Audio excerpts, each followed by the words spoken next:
বাংলাদেশ বিরোধী আওয়ামী লীগ ফ্যাসিবাদীদের কোনোভাবে নির্বাচনে অংশগ্রহণ করতে দেওয়া হবে।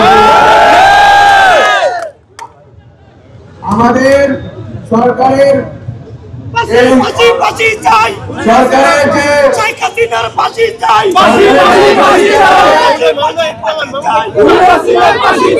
সরকারের অগ্রাধিকার রয়েছে খুনিদের বিচার করা, খুনের ধর্ষণের বিচার করা এবং সংস্কার করা।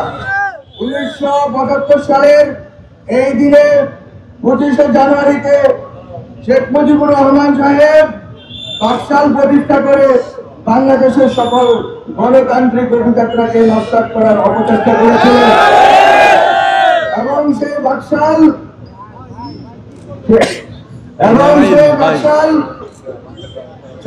চারটি বাজে অন্য সকল দৈনিক পত্রিকাগুলোকে নিষিদ্ধ করেছিল, মত প্রকাশের স্বাধীনতাকে লুণ্ঠিত করেছিল এবং নির্বিচার ওই সময়ে বাকশাল প্রতিষ্ঠার পূর্বপর অনেক বিরোধী নেতৃবৃন্দকে, কয়েক হাজার বিরোধী নেতৃবৃন্দকে শেখ মুজিবুর রহমান খুন করেছিলেন।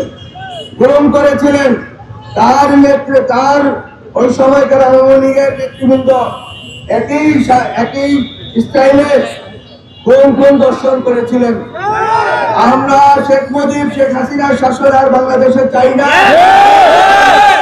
আওয়ামী লীগের সেই ফ্যাসিবাদী ব্যবস্থা আর চাই না।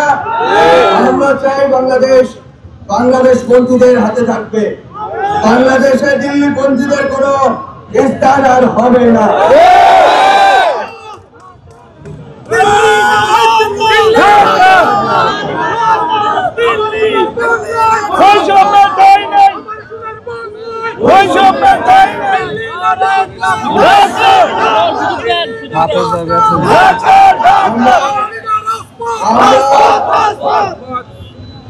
আমরা বলেছি বিএনপি, জামায়াত নির্বিশেষে যত রাজনৈতিক দল আছে, ছাত্র সংগঠন আছে, ছাত্ররা আছে, শ্রমিক, নারী, আলেম ওলামা আছেন, সবাই যারা বাংলাদেশ পন্থী তারাই থাকবেন এবং সুষ্ঠু নির্বাচন প্রক্রিয়ার মধ্য দিয়ে তারা পজিটিভ একটি কম্পিটিশনের ভিতর দিয়ে বাংলাদেশের শাসন প্রতিষ্ঠা করবেন। বাংলাদেশের জনগণের বৈষম্য বিরোধী এবং ইনসাফমূলক একটি শাসন ব্যবস্থা কায়েম করবেন। যারা বাংলাদেশ পন্থী তাদের মধ্যকার নির্বাচন হবে।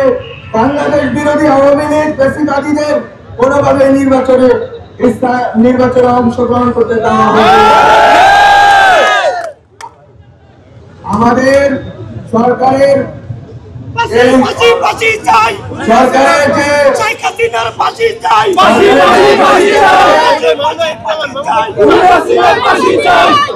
অগ্রাধিকার রয়েছে খুনিদের বিচার করা, খুনের ধর্ষণের বিচার করা এবং সংস্কার করা।